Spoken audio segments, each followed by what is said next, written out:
It was very panic inducing because obviously you just imagine the worst case scenario. And I was looking out the window just thinking like we could go down at any time. So it was really scary.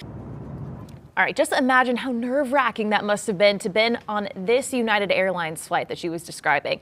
Passengers panicking, and it started after the pilot announced that a so-called mystery object hit their jet, cracking its windshield at 36,000 feet. Investigators working to find out where in the world that object came from, perhaps from space.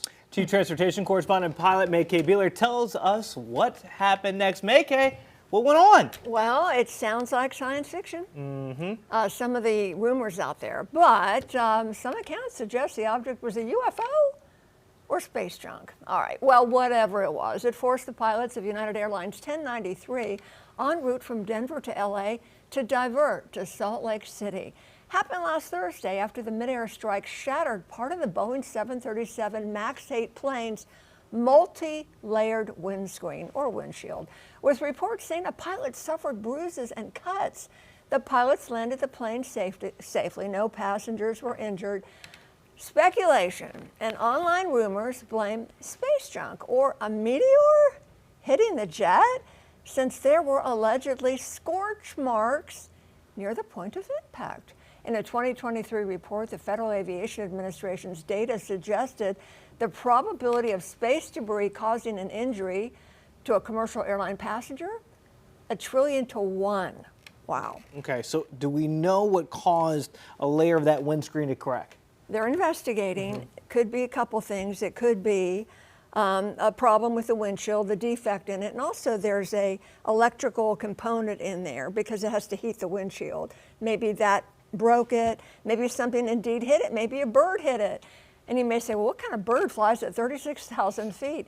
There are some vultures up there. I've seen one as a pilot. Wow. Or it could have been part of a weather balloon, and Brandon may mention that. Not the balloon itself, but the data box could have hit it. Hit it like that. So Just like that. We don't know. And it could have been space junk. Well, you said 1 in a trillion, so there's a chance There's that the a one out of the trillion, like when you've talked about space debris before. Oh my gosh. Is there a lot up there? Come on now. It's just too much. It's getting out of hand. Yeah, come No, on. Like Wall-E. when it goes through your house. Right, yeah. Yeah. When it goes to your house. All right, NASA reports it's tracking over 36,000 pieces larger than 4 inches. Doesn't take a big piece because it's going really fast. And if something's going to hit your airplane at 500 miles an hour, it's going to do damage. Yeah. It's also tracking over 100 million pieces of various sizes. Can you imagine? It's our dumping ground. Yeah. All right, Up so there. we'll work on cleaning that up. But of course, the airline has something to say briefly. What are they saying about that? Right. So their statement on Thursday, United Airlines, 1093 landed safely, United says, in Salt Lake City to address damage to its multi-layered windshield. We arranged for another aircraft to take customers to LA later that day, and our maintenance team is working to return the aircraft to service. Important to note, no conclusive answers yet, okay? Investigations underway. NTSB is gathering weather, radar, and flight data recording information. If space debris is determined to be the cause of the damage, it would be the first ever recorded instance of space debris hitting a commercial aircraft. Now, let me just say, because it's multi-layered, that windshield, it's interesting that the one closest to the pilot broke. If the whole thing broke, the airplane would have depressurized. Yikes. Oh, wow. Rapid decompression, right? Oxygen mask on, let's land right away and get down. So it's just interesting that that layer closer to the pilot, the inner one broke. So Yeah. I'm just curious to know what happened. I think we all are. Mystery remains. Oh, gosh. Maybe get him on We're Not Alone, May-Kay. That's what I'm Figure it thinking. all out. All I have right. an open mind. Could have been the Greys or the reptilians. there we go. Oh, dear. Here we go. Now we're Here we going go. down a rabbit Here we hole. go. Chief Transportation Correspondent May-Kay Beeler with that. May-Kay, thank you. Okay, here is a trivia question for you. How many of you at home know what a radiosonde is? I'll show you. Yeah. There it is.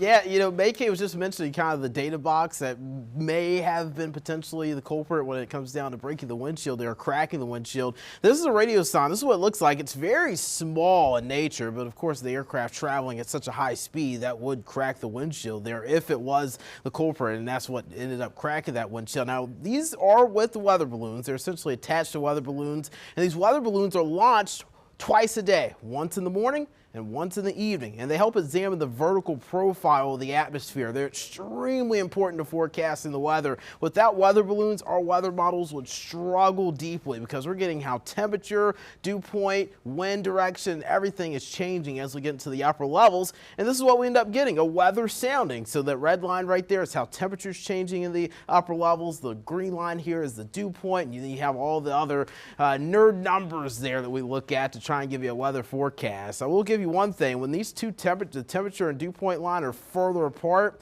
that means we have drier air. So they're going to be pretty far apart today. We also use radio signs for tropical systems, and National Hurricane Center is keeping an eye on one that might form as early as today. Tropical Storm Melissa becoming a better circulation of a storm there.